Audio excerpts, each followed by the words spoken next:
Let's talk about a person that's a defensive end in the NFL. Ooh. A guy that just got $122.5 million guaranteed.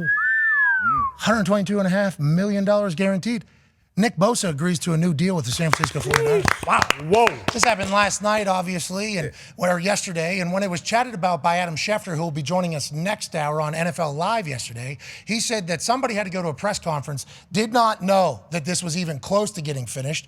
And then by the time the press conference either started or something like that, deal was done. So there was a big about face by one side or the other. We don't know if it was Bosa who made an agreement to come down to $34 million a year, or if it was the Niners that were just like, we can't play without the jungle cat. And if you look at the way our roster is constructed, we're spending money on everybody. So we're not going to spend money on the defensive player of the year. Right now, the San Francisco 49ers have the highest paid defensive end in Bosa, the highest paid running back in Christian McCaffrey, which is a massive conversation because of the running back market. Kyle Juszczyk is the highest paid fullback. I believe that might have changed. Third, actually. yeah. Yeah, he kind of moved that. He was at one point, though, the highest paid fullback whenever the deal was done. George Kittle is currently the third highest paid tight end. Trent Williams, third highest paid left tackle. Fred Warner is the third highest paid linebacker. Hargrave, sixth highest. Debo, seventh highest. I mean, there is just, whenever you talk about going all in, this is going all in. Now, they can do all this because their quarterback was the last pick of the draft. Yep. Bingo. He's only owed $934,000. And although, if you talk to a young version of us, Sure. if you talk to me whenever I was 12 years old, and they say, hey, Pat, your entire family is going to make $934,000 in 1 year, boy, we'd be pumped. Where do we sign? Everybody would be pumped. Yeah, I think so. When you compare it to the real world, you're like, Brock Purdy's doing A-okay. But whenever you think about roster construction and salary cap gymnastics that they can do with $934,000 as opposed to 35, 40, 50 million on the books, they can do this. They can make their move. The Niners are in a great spot. Bosa seems to be happy and in good shape. He's probably going to have 4 sacks this weekend against Pittsburgh Steelers. And we're never even going to remember the fact that we thought they were delaying this negotiation a little bit too much, D-Bud. Hey, worth every penny, first and foremost. And this is one of the first big dominoes to fall with the big defensive guys. Obviously, you got a Stone Cold Jones out there and Brian Burns, who just practiced yesterday with the Panthers. Be interesting to see how that goes with him. D lineman in Miami, Wilkins. So Jungle Cat getting his money, man. This is a smart move for them. And like you said, they can do this with Brock Purdy.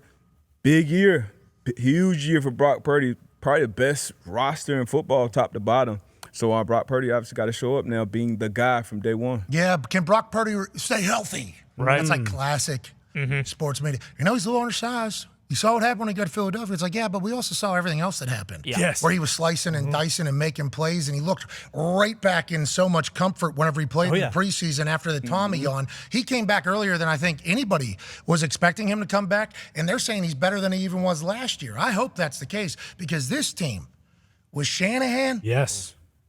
is supposed to be great. Yeah.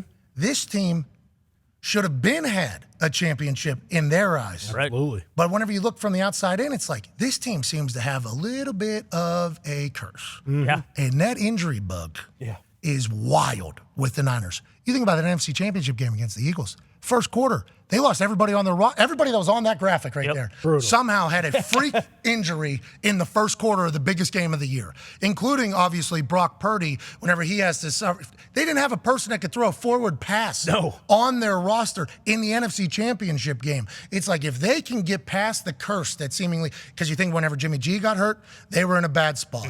When other people have gotten hurt, they've been in a bad spot. If they can keep healthy this particular year, they should win it all. And they're the NFC team that is getting that chatter when there's like 10 in the AFC getting that talk. So the road is clear for this Niners team who is heavily committed.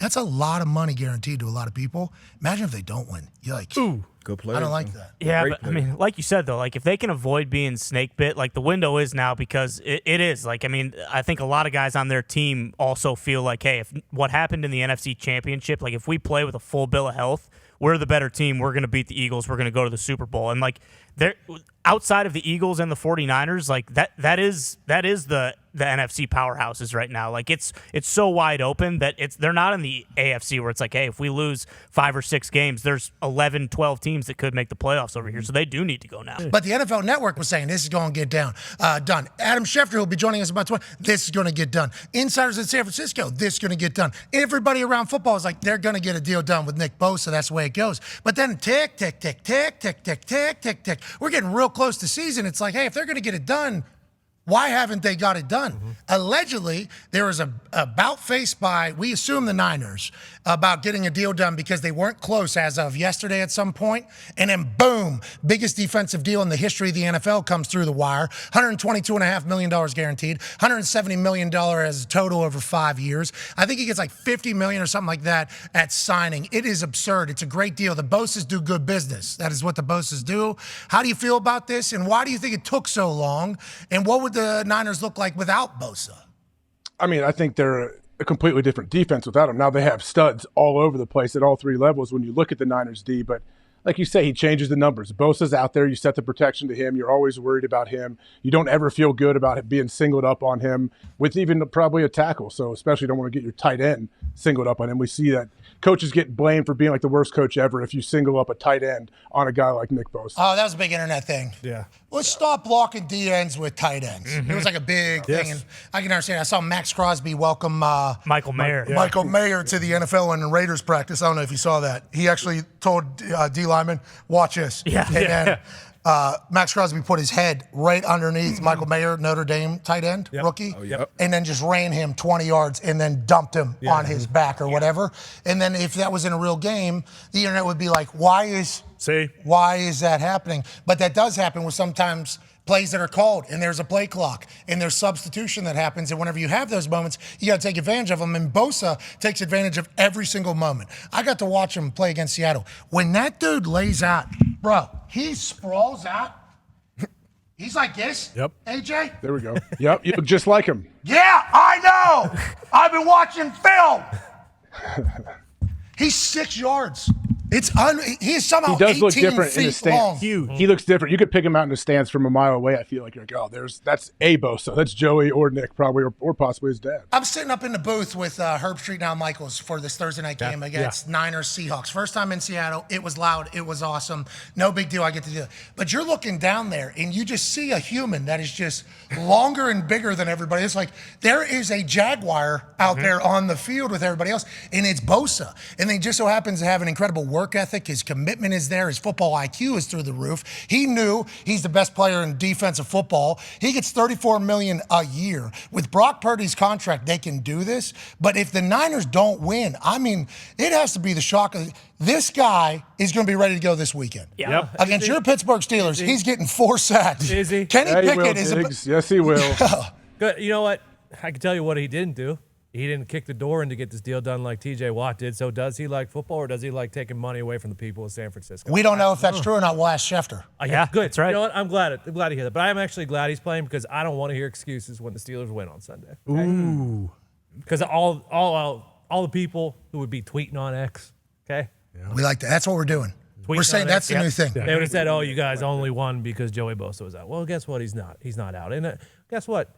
You guys were talking about blocking ends with tight ends. George Kittle said that he wanted all T.J. Watt in week 1, and now is he even going to play, or is he scared? Oh. Okay? So Whoa, get in front of the program. We're undefeated at WrestleMania. These are the questions we need to be asking. No, I'm not friends with any of them week 1. Okay, I like that you're holding that. He's a diehard Steelers fan. I think the Steelers are going to be better than they have been. I think the offense is incredible. I saw a Hembo stat this morning on Get Up. Pickett and Pickens, highest QBR of any quarterback wide receiver combo last year, like 97.8 or something. Now, they chose not to throw the ball. Sure. So that's just like when an airport in Indianapolis wins the best airport in the world, right, but it has 4 flights out of it a day. It's like, how do they keep it so clean? Well, there's nobody here. Exactly. It's very quick. Well, there's nobody here. It's like, well, they didn't throw the ball much to Pickens at all, but when they did, it was a success story. Feels like Matt Canada, the offense coordinator, going to open up a little bit more. If the preseason is any indication, then yeah. But Steelers haven't given up more than 17 in the last 7 that T.J. Watt has played, and the Niners are really good at defense. So this one might be a low-scoring affair.